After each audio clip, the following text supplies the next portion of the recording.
Life में कई चीज़ों को लेकर परेशान होना बहुत आम बात है, जैसे सोशल मीडिया का शोर, अपने साइड प्रोजेक्ट्स को टाइम न दे पाना, या फिर ये कहना कि कल से पक्का वर्कआउट शुरू करूंगी और फिर उसे टालते रहना। हम कई बार कोशिश करते हैं, पर इस बार क्यों ना कुछ अलग तरीके से सोचें। सच कहूँ तो I am feeling pretty optimistic this year, लेकिन हम सबको पता है चीज़ें कितनी जल्दी बदल सकती हैं। इसीलिए मैं आप सबके साथ कुछ शेयर करना चाहती हूँ, जिसने लास्ट ईयर मेरी काफ़ी मदद की, खासकर तब जब मैं फ्यूचर को लेकर काफ़ी ओवरवेल्म्ड फील कर रही थी। असल में इसकी शुरुआत पिछले साल ही हो गई थी, जब मैंने एक बार फिर अपने न्यू ईयर प्लान्स को धीरे धीरे बिखरते हुए देखा।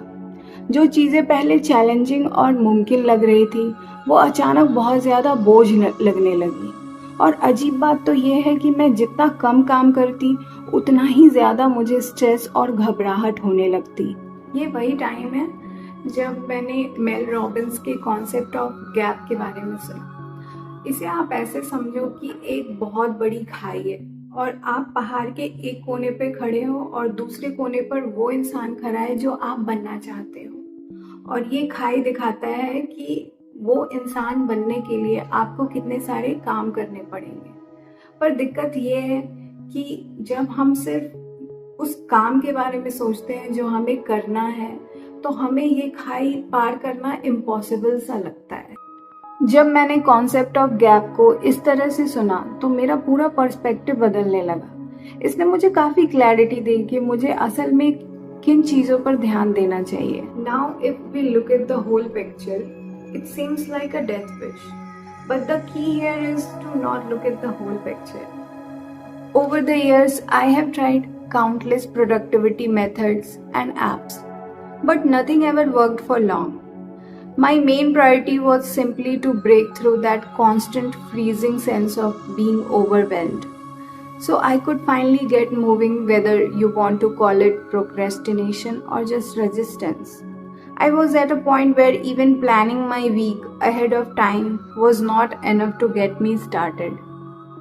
When you look at the whole picture, it's easy to feel overwhelming. For me, the most effective fix was to deconstruct those big goals into the tiniest, most manageable steps possible. मैंने हफ्ते या महीने भर के plans पर ध्यान देने के बजाय बस एक एक दिन के हिसाब से चीज़ें प्लान करना शुरू कर दिया। इसी को कहते हैं narrowing down your focus. I went back to the one system that's honestly been a total game changer for me this last year. And it's also the most basic one, the checklist. पर इसमें कुछ खास rules हैं।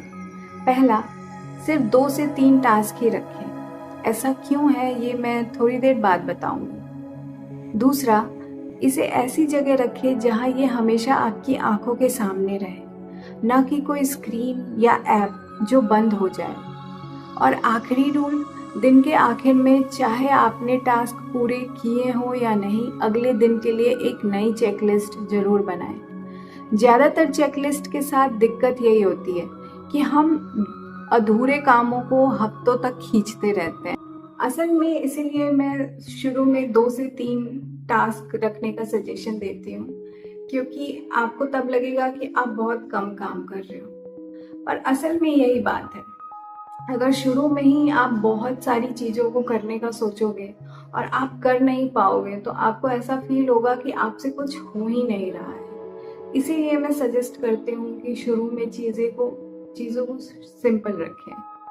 On the other side, there is nothing quite like the satisfaction of actually cross off every single task on your list. And that sense of accomplishment is exactly creates the momentum you need. And ultimately, it was that specific feeling when you stop feeling so overwhelmed by the amount of work I have to do. It's exactly like what James Clear talks about in his book Atomic Habits. Those tiny 1% improvements you make every day eventually add up to something huge. बात ये नहीं है कि आपने कितना सारा काम किया, बल्कि ज़रूरी ये है कि आपने कुछ तो किया और वो कुछ आपको आपके गोल के एक कदम और पास ले आता है। और सच तो ये है कि कुछ न करने से थोड़ा बहुत कुछ करना हमेशा बेहतर होता है। I have found that a simple checklist works incredibly well for almost everything.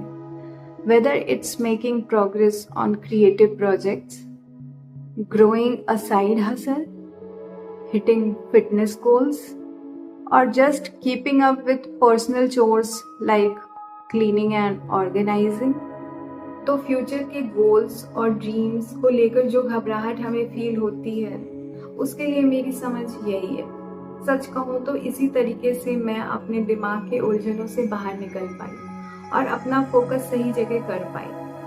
अक्सर 98% मामलों में हम खुद ही रुकावट बन जाते हैं और जब ऐसा हो तो थोड़ा सेल्फ अवेयर होना बहुत काम आता है। Anyway, thanks for watching and I will see you soon.